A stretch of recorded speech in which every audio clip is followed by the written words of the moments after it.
દાદા આપને પ્રણામ કરું છું કે આપના હાથે આવા મંગલ કાર્યો ગાયત્રીમાં કરાવતા જ રહે. મને એમ કે મારા કરતાં ઉંમરમાં મોટા હશે, હજી એક દસકો બાકી છે, 70 વર્ષ. અને હમણાં વ્યસ્તતાને લીધે વળી કોઈક સેવા કરે એટલે હું હેલિકોપ્ટરથી ગઈ વખતે હેલિકોપ્ટરમાંથી આવ્યો ને તે મેં પાઘડી જોઈને દાદા મને એમ થયું આ કોણ છે, કોઈના લગ્ન છે? નહીં, આ લગ્ન જ છે દાદાના. આટલી સંસ્થાઓની સાથે જે દાદો જોડાયો હોય તો આ મંગલમય જોડાણ નહીં તો બીજું શું છે દાદા? આ માના પ્રતાપ છે. આપણું આખું ભાઈ બેઠો છે આફ્રિકા, એ ત્યાં બેઠો બેઠો કામ કરે છે. ભાઈ પણ આ દીકરી બહુ રાજીપો વ્યક્ત કરું છું. અને દાદાને મેં વિનંતી કરી હતી કે આમાં તલગાજડાના હનુમાનજીનું કાંઈક તુલસી પત્ર રાખજો, અને એ એમણે સ્વીકાર્યું. નહીંતર તો સમર્થ છે.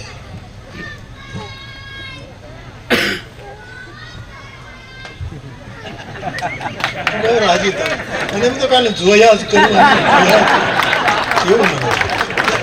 આપણે ત્યાં એવોર્ડ મળવાનું નથી. આપણે ક્યાં એવું મને સાફો બંધાવવાની વાત દાદાએ કરી. મેં કહ્યું દાદા મને રહેવા દેવું, 80 વર્ષે અમુક વસ્તુ ન શોભે. દાદા હું બહુ પ્રણામ કરું. દાદા અમે તમારા છોકરા તરફ છોકરા તરીકે આનંદ કરી લે.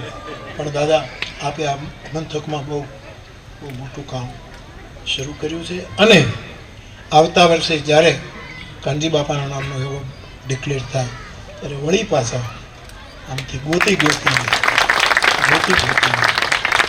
આ વિદ્યાવાન કોની અતિ ચાતુર લોકોને પકડી આપણે મંચ ઉપર લાવીએ અને એમની વંદના કરીએ. ખૂબ જ પ્રસન્નતા વ્યક્ત કરું છું. વાર દાદાને કંઈ અવિવેક થાય તો માફ કરજો દાદા. તમારે દાઢી નહીં તો દાઢી ખેંચે પણ એ નથી દાઢી. એટલા માટે એ તો હિંમત ન થાય. અને સાફો નીચે છોકરું પાછળ બીજો સાફો ખેંચ નાખે એવું. પણ